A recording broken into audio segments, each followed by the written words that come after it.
قرآن پاک میں کم از کم ایک پارہ جو ہے وہ ناظرہ پڑھنے کی ضرور کوشش کریں، یعنی قرات یا تلاوت جو ہے، اور اس کے لیے بہترین وقت جو ہے وہ فجر کا ہے۔ اگر آپ صبح کے وقت اٹھتے ہیں تو سحری کے وقت میں 2 اہم کام کر سکتے ہیں۔ ایک تو استغفار کی کثرت، یعنی اس وقت کی تسبیح آپ استغفار کر لیں۔ آپ اگر اس وقت مزید نفل پڑھنے کا وقت نہیں ہے، سحری لگا رہے ہیں، کام کر رہے ہیں، گھر والوں کو جگا رہے ہیں اور کچھ نہ کچھ کام آپ کے ذمہ ہے، تو چلتے پھرتے استغفار کو لازم کر لیں، کیونکہ تیسرے پارے میں آپ نے پڑھا تھا سحری کے وقت وہ استغفار کرتے ہیں، تو اس وقت آپ کثرت سے استغفار کریں۔ دوسری بات، وہ جو سورۃ آل عمران کا آخری رکوع حضور صلی اللہ علیہ وسلم سویرے اٹھ کے وضو سے پہلے پڑھتے تھے، کوشش کریں کہ اسی طرح پڑھ سکے۔ اگر زبانی یاد کر لیں تو بہت اچھا ہے، اگر نہیں بھی تو کہیں پر لکھ کر لگا دیں اور اس کو پڑھیں، کیونکہ یہ سنت پر عمل ہو جائے گا۔ اب ہوتا کیا کہ عام طور پر خواتین کیا کرتی ہیں، آپ نے سحری کی، مرد حضرات تو چلے گئے مسجد، آپ پیچھے سے کچن صاف کرنا شروع کر دیتے ہیں۔ کچن ہو جائے گا صاف، ہٹ جائیے وہاں سے، آئیے مسواک بہت اچھی طرح کیجیے اور اچھی طرح وضو کیجیے اور طویل فجر کی نماز پڑھیے، کیونکہ نبی صلی اللہ علیہ وسلم فجر کی نماز ساری نمازوں میں لمبی پڑھتے تھے۔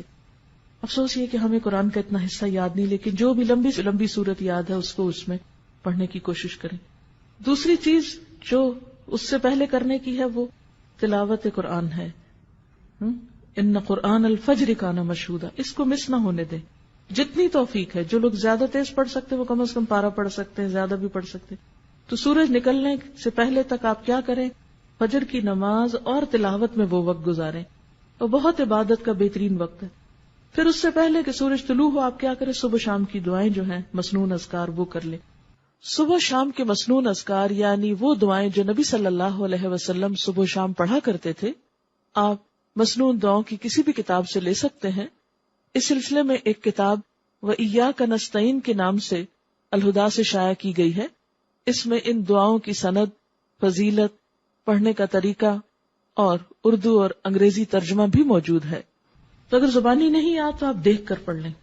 پھر کیا ہے کہ سورج نکل آیا، اگر اس وقت آپ تھوڑا سا اور انتظار کر لیں یہ ذکر اذکار کر کے، تو 2 نفل جو ہیں وہ پڑھ کے پھر آپ اٹھے۔ لیکن اگر بیچ میں آپ کو بچوں کو اسکول بھیجنا ہے یا کوئی اور کام کرنا ہے تو آپ وہ کام کر سکتے ہیں، کر کے آ کے 2 نفل ضرور پڑھ لیں، کیونکہ وہ جو 2 نفل ہیں وہ دن بھر کے لیے کافی ہیں، آپ کو اللہ تعالیٰ بہت سے آپ کے کام اپنے ذمے لے لے گا۔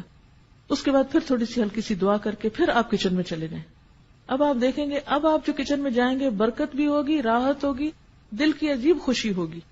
لیکن جب ہم دنیا کے کاموں کو ترجیح دیتے ہیں اور عبادات کو پس پش ڈالتے ہیں، پہلے وہ پکانے کھانے میں لگے رہے، پھر سنبھالنے میں لگے رہے، پھر جب نماز کو وہ سورج نکلنے والا ہو گیا جلدی جلدی نماز پڑھی، اس نماز میں کوئی لذت نہیں۔ پھر اتنے میں بچے جاگ گئے، کوئی اور کام ہو گیا، پھر ان میں لگ گئے، پھر قرآن پڑھنا رہ گیا۔ کیونکہ مجھے معلوم ہے کہ اس وقت اپنے آپ کو کاموں میں سے، کیونکہ انسان کہتا ہے یہ تھوڑا سا جلدی سے سمیٹ لوں بس پھر میں فارغ ادھر سے ہو جائیں گے، چھوڑیے اس کو، پہلے ادھر سے فارغ ہوئیے۔ پھر اس کے بعد آپ اپنا آرام سے جو بھی کچن وچن سنبھالنا ہے، جو کرنا ہے، پھر اس کے بعد آپ یہاں آنے کی تیاری کر سکتے ہیں۔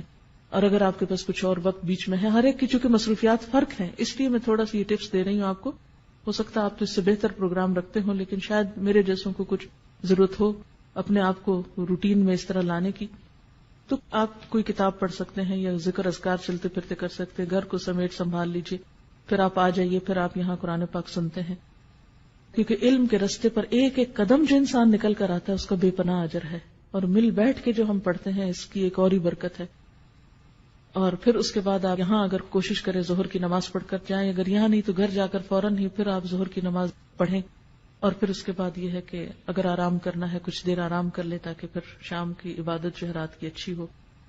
تو پھر اس کے بعد ہر ایک اپنے اپنے روٹین کا کام کر سکتا ہے۔ پھر خاص طور پر افطار کے قریب جو ہے وہ تھوڑا سا اپنے آپ کو روحانیت کی طرف پھر لائیں، افطاری لگا لیں، کر لیں جو بھی کرنا ہے، 5 منٹ دیں، 3 منٹ دیں، 2 منٹ دیں، 10 منٹ دیں، حسب توفیق جو کسی کو اویلیبل ہے۔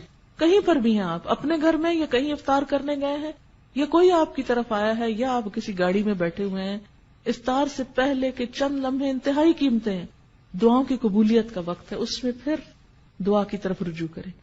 اور جو دعاؤں کی کتاب جیسے قرآنی اور مسنون اذکار کی کتاب اگر آپ کے پاس ہو تو اس میں سے اگر آپ ساری پڑھ لیں تو پڑھ لیں، ساری نہیں پڑھ سکتے تو 5-7 پڑھ لیں، پھر اگلے دن اگلی 5-7، جتنا جس کو توفیق ہے۔ ہر ایک کے حالات ایک جیسے نہیں، کچھ کے بچے بہت چھوٹے ہوتے ہیں، کچھ لوگ ہر چیز سے فارغ ہوتے ہیں، اب جن کے پاس جتنی فراغت ہے اتنا ان کا حساب ہے، تو وہ اتنا زیادہ آپ توجہ ادھر کریں.